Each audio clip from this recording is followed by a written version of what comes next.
Anda kembali bersama kami di Selamat Pagi Indonesia. Pemirsa, kami lanjutkan dengan informasi fakta mengejutkan terungkap dalam kasus kematian satu keluarga di Warakas, Jakarta Utara. Ibu dan dua orang anaknya tewas diracun oleh salah satu anak kandung korban yang sempat berpura-pura menjadi korban. Kini Syauqi harus mempertanggungjawabkan perbuatannya. Dendam karena sering dimarahi dan merasa dibedakan oleh sang ibu membuatnya gelap mata untuk menghabisi orang-orang terdekatnya. Misteri kematian satu keluarga di rumah kontrakan di Jalan Warakas, Tanjung Priok, Jakarta Utara yang sempat menyisakan tanda tanya akhirnya terkuak. Setelah lebih dari 1 bulan, polisi memastikan kasus keracunan yang menewaskan 3 orang sekeluarga tersebut merupakan pembunuhan berencana. Ironisnya, sang dalang adalah Abdullah Syauqi Jamaluddin yang tak lain merupakan anak kandung korban.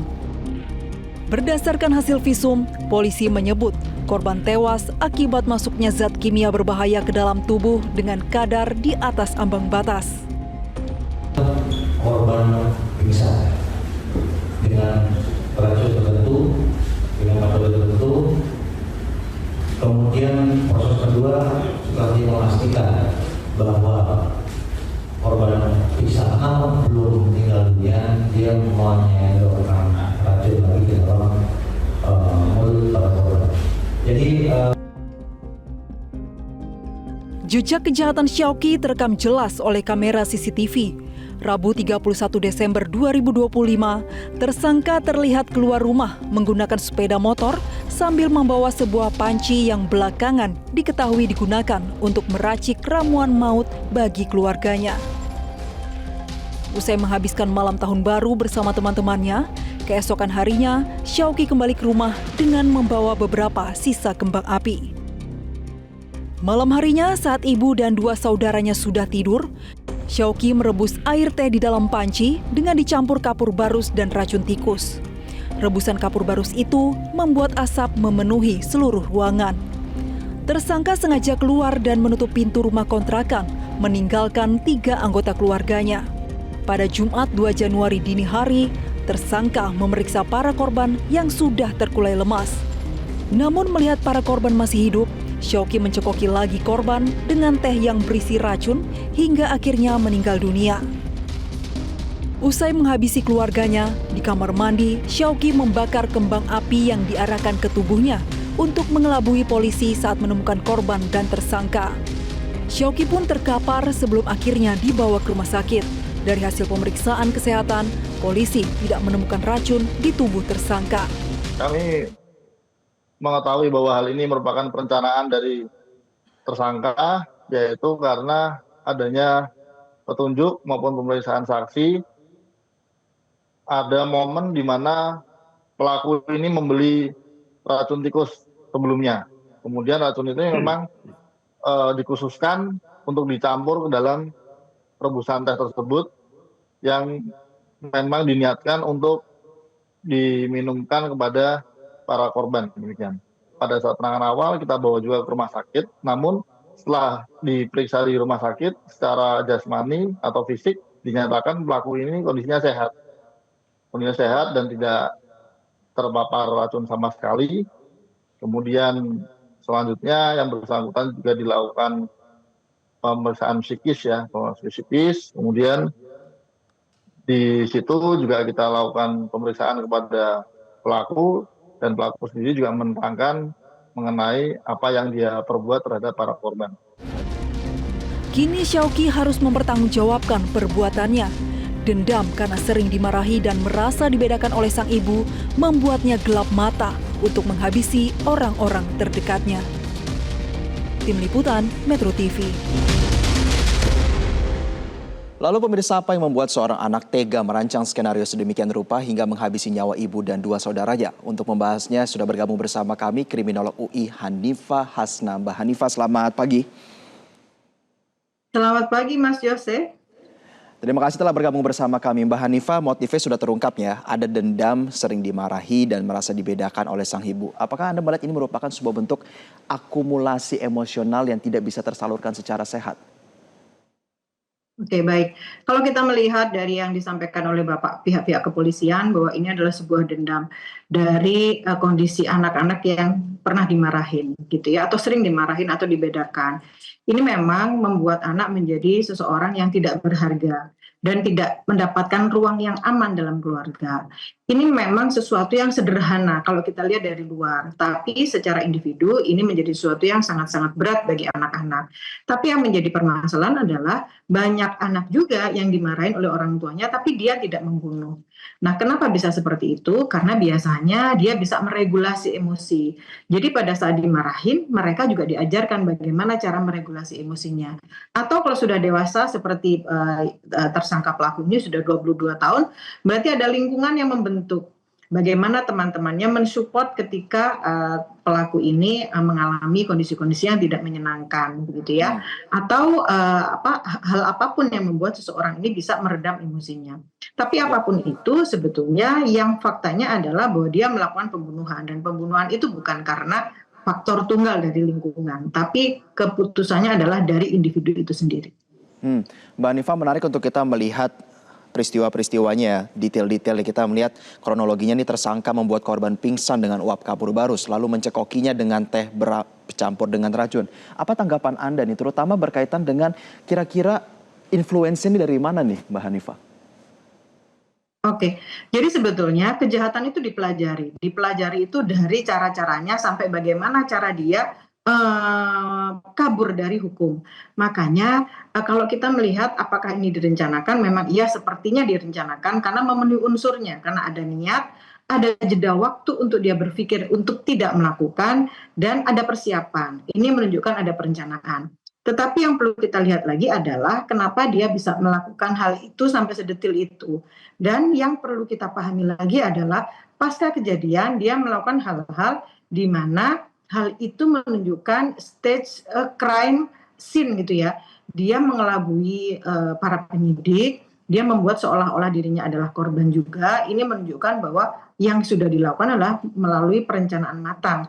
Bukan hanya emosi sesaat karena kemarahan sesaat. Jadi pembunuhan dalam keluarga itu bukan peristiwa satu malam, tapi peristiwa atau tekanan atau emosi atau kemarahan yang sudah terpendam sekian lama. Dan hal inilah yang ketika tidak ada regulasi emosi dan tidak ada penyelesaian konflik dalam keluarga membuat seseorang, siapapun itu bisa melakukan kekerasan, baik dalam keluarga maupun kepada pihak luar.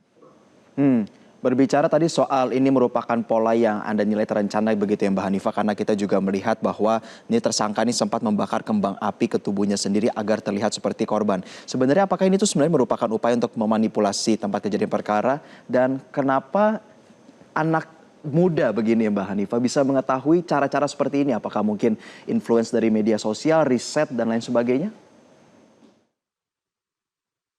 Oke, kalau kita melihat influence dari media sosial, mungkin iya salah satunya seperti itu. Tapi bahwa yang dia lakukan itu adalah sesuatu yang sangat-sangat sederhana sebetulnya. Jadi dari proses pembelajaran yang sangat-sangat simple gitu. Nah, kalau kita melihat lagi juga, kenapa anak seperti itu bisa melakukan hal seperti ini gitu. Kalau kita melihat dia sudah umur 22 tahun, jadi otaknya sudah berfungsi dengan baik. Sehingga cara dia melakukan pembunuhan ini memang sebetulnya sudah sangat-sangat direncanakan. Bisa jadi dia melihat dari contoh-contoh tertentu, karena bagaimanapun juga seorang anak atau siapapun yang melakukan kejahatan itu pengaruhnya dari yang pertama adalah lingkungan. Lingkungan yang pertama adalah orang tua, yang kedua adalah peer group atau lingkungan luar masyarakat. Yang ketiga media sosial yang dia tonton. Yang keempat adalah apakah ada zat adiktif yang dia konsumsi. Yang terakhir, apakah ada kondisi-kondisi mental tertentu yang membuat dia menjadi melakukan hal-hal negatif. Tapi terkait dengan influence, bisa jadi itu dilakukan karena bagaimanapun juga informasi yang masuk ke masyarakat itu sangat-sangat besar, baik terkait kebaikan maupun keburukan, bahkan terkait cara-cara melakukan pembunuhan. Kalau ini tidak diselesaikan dengan baik, bisa jadi ini menjadi influence baru terhadap anak-anak yang mungkin berpotensi mempunyai dendam kepada orang tua untuk melakukan hal yang sama dengan cara-cara yang sama. Ya, Mbak Hanifa, tentunya kita tidak akan menjadikan ini sebagai sebuah influence begitu ya bagi anak-anak muda yang lain untuk mengedukasi masyarakat. Tapi Mbak Hanifa, kita melihat kasus ini, melihat potensi apakah ada gangguan kejiwaan. Oke lah diungkap bahwa mengalami perbedaan pemberlakuan di rumah begitu ya. Tetapi apakah asesmen psikologis ini perlu dilakukan dan akhirnya apakah akan berdampak kepada potensi pidana yang akan dijerat? Oke, kalau kita melihat apakah dia ada potensi gangguan mental, pasti yang berwenang untuk menyampaikan adalah pihak forensik atau pihak psikologis karena harus ada asesmen tertentu. Karena bagaimanapun juga seorang pelaku yang sudah mempelajari pasti akan mencari kondisi-kondisi tertentu atau hal-hal tertentu yang bisa meringankan hukumannya gitu ya. Nah, kondisi ini kan tidak bisa dimanipulasi seperti dia memanipulasi kasus dengan dia menggunakan kembang api untuk melukai dia gitu ya. Ini kan bukan kondisi-kondisi panik tapi kondisi manipulatif. Ini semuanya bisa diperiksa oleh pihak forensik dan pihak psikolog sehingga bisa dibuktikan apakah dia benar-benar mengalami gangguan kejiwaan atau tidak. Tapi dari yang disampaikan oleh pihak kepolisian bahwa dia adalah dalam kondisi yang sangat-sangat normal. Terkait dengan bagaimana hukuman yang layak untuk diberikan, pasti pihak hakim nanti akan mempertimbangkan seberapa dia menyesal, berapa orang yang menjadi korban, seberapa persiapannya, sehingga itu bisa memberatkan atau tidak. Tapi dari lihat kondisinya, ini adalah kondisi-kondisi di mana pelaku sudah mempersiapkan dengan cara yang sangat matang. Oke, terakhir Mbak Hanifah sebagai penutup mungkin singkat saja kita melihat tidak sedikit tindak pidana dilakukan justru di lingkaran keluarga. Sebagai kriminolog, apa yang Anda sarankan bagi keluarga-keluarga, terutama juga berkaitan dengan influence dan mengonsumsi media sosial ataupun lainnya? Silakan. Oke, baik. Jadi sebetulnya tragedi ini bukan terjadi dalam satu malam. Ini lahir dari emosi yang terpendam sejak lama. Kalau kita melihat ini timbul dari lingkungan terkecil yaitu keluarga, berarti keluargalah yang seharusnya bisa mengedukasi anak, memberikan cinta, membuat hubungan itu menjadi dekat, lekat dan hangat. Karena hangat itu adalah proses terakhir atau hasil terakhir dari hubungan emosional yang baik dalam keluarga. Tidak hanya memberikan kemarahan gitu ya, karena kadang-kadang marah itu untuk memberikan kedisiplinan, tapi juga memberikan kasih sayang dan memberikan ruang tumbuh dan ruang komunikasi yang baik untuk anak. Sehingga kondisi-kondisi ini menjadi anak-anak bisa mendapatkan regulasi emosi yang baik. Tapi sebagai lingkungan luar, alangkah baiknya kita bisa lebih aware terhadap perubahan-perubahan sikap orang-orang di sekitar kita, sehingga kita bisa melihat apakah dia dalam kondisi yang kritis dan berpotensi melakukan kejahatan atau tidak. Hal ini tidak hanya menjadi tanggung jawab penegak hukum saja, tapi ini menjadi tanggung jawab kita semua sehingga kondisi-kondisi kejahatan seperti ini bisa tercegah dengan cara yang sangat-sangat baik. Dan tentu kita berharap ke depannya bahwa apa yang kita perbincangkan pada pagi hari ini bisa menjadi tips bagi pada orang tua dan juga relasi keluarga ya. Terima kasih kriminolog UI Hanifah Hasna telah bergabung bersama kami di Selamat Pagi Indonesia pada pagi hari ini.